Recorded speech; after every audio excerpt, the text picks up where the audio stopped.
How did Dwight Howard go from Superman to being banned from the NBA? Death by exile.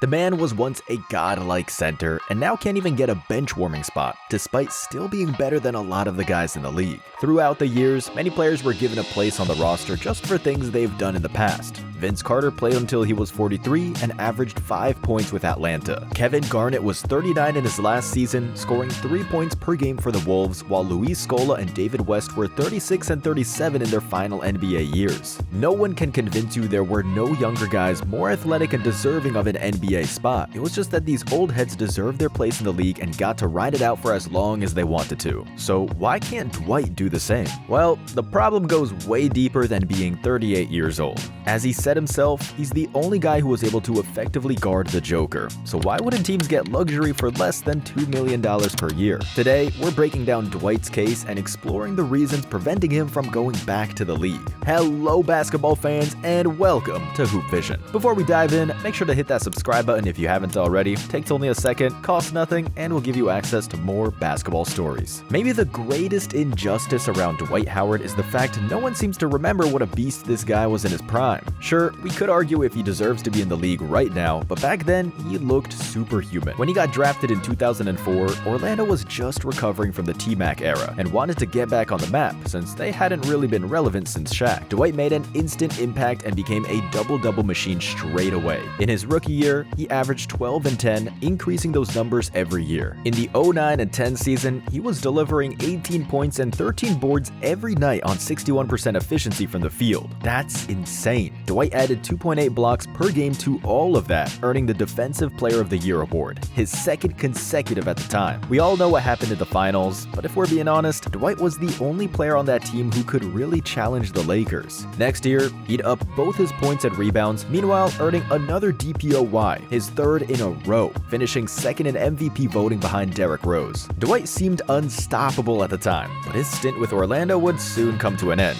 and it was all downhill from there. The fallout with Coach Van Gundy was just the first snowball of the avalanche that would come later on. Switching to the Lakers was supposed to give him a fresh start, but it did the exact opposite. Wearing the purple and gold turned into a nightmare, and not getting along with Kobe meant only one thing in the city of Los Angeles: a one-way ticket to Houston. Unfortunately, Dwight couldn't find a home in Texas as well. He'd have a hard time getting along with plenty of teammates, including James Harden, who was the #1 option at the time. The team ultimately had to choose between Dwight and Capella, so they went with the younger guy with potential instead of a grumpy, hard to work with, used-to-be superstar. That was actually when the real downfall of DH12 was in full motion. He couldn't stay with any of the following teams for more than one season, and his minutes started dropping every year. After Houston, he played for Atlanta, Charlotte, Washington, Los Angeles, Philly, Los Angeles again, and after a scuffle with AD on the bench, it was obvious his third stint with them wouldn't last. However, it was shocking to see the news of Dwight Howard signing to play in Taiwan. The man who was once compared to the greatest centers to ever play the game was now competing in a league that's laughable compared to the NBA. But the real question here is,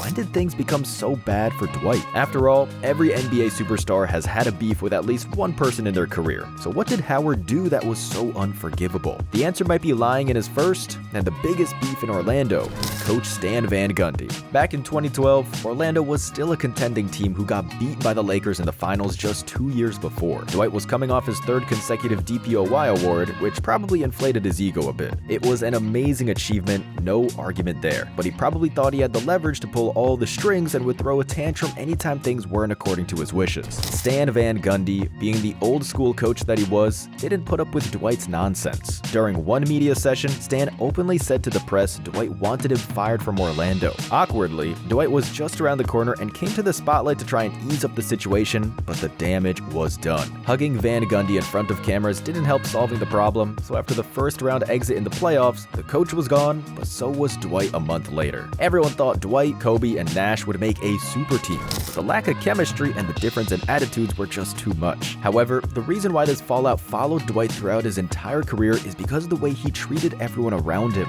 including Coach Van Gundy. As you know, the NBA is a huge business, and a lot of stuff is going on behind the scenes. All we see is players doing their thing on the court and maybe witness a public beef here and there. But since being such a huge business, the NBA has so many employees we don't get to see if ever, and they're often in places where decisions are being made. Long story short, Dwight had a beef with plenty of them. The best example of this was the fact Howard got left out of the NBA 75 honorable list. Does it sound normal to you that Dame Lillard, who never went to the finals, never won anything other than Rookie of the Year, and Dwight has it? We're talking about the guy who has the same number of All-Star appearances as Dwight and made the list before a 3-time Defensive Player of the Year, 2-time leader in blocks, 5-time first All-NBA team member, 5-time rebounding leader, slam dunk champion, Olympic gold medalist, and an actual NBA champion. The only difference is Dame hasn't stepped on anyone's toes around the league. The truth is, Dwight can give you more than enough minutes to rest your main center and at least protect the paint if you don't rely on him to score. It's just that nobody wants him due to all the bridges he burned over the years. There's a rumor Atlanta and Charlotte threw parties when he left, and other franchises didn't have a nice farewell with him as well. However, the main beef that started all of that was Coach Van Gundy, and his career hasn't recovered since. Why? Because Stan has so many relationships within the league that make him one of the most beloved coaches in the NBA. People who are close to him never forgave Dwight for mistreating him, even if Stan himself did reconcile with him years later. Van Gundy speaks highly of Dwight's basketball talents during interviews and podcasts, but that couldn't save Howard from being blacklisted from the NBA. And it's not just that Dwight's time in Orlando was marked by the beef with his coach only. Back then, Otis Smith was the GM of the Magic, and he and Dwight were arch enemies. He's one of the best connected guys around the league, and being hated by him is not good if you're looking to get back on any roster. Also, the DeVos owning family of the Magic was one of Dwight's burned bridges, so other owners might not like the way he treated them as well. Of course, this sounds like Dwight was a villain terrorizing the league off the court, but sometimes executives and owners are giving priority to players' characters and how hard it is to deal with them, rather than just their basketball skills. You'd have to bring so much on the court to be arm-twisting an NBA franchise. Just look at what LeBron is doing to the Lakers and you'll understand what we're talking about. Add Dwight's legal case to all of the previous drama and you get why nobody wants to get any association with him. Last year, he was accused by another man of SA and battery, which is huge in terms of potential sentence. If proven guilty, Dwight could be facing several years of jail time, but considering where things stand right now, it looks like we won't see that scenario. The evidence is almost non-existent, and according to the case, the man had been previously involved with Howard, making the story look like a former jealous partner looking for revenge. Still, it throws a huge shade towards Dwight, easily making him one of those players you just don't want ruining your locker room. That's it for today, Hoop Fam. We hope you've enjoyed this video. Let us know in the comments if you think Dwight should still be in the league. Thank you for watching and growing this channel. Make sure you don't miss out on more NBA stories by hitting that subscribe button. See you in the next one.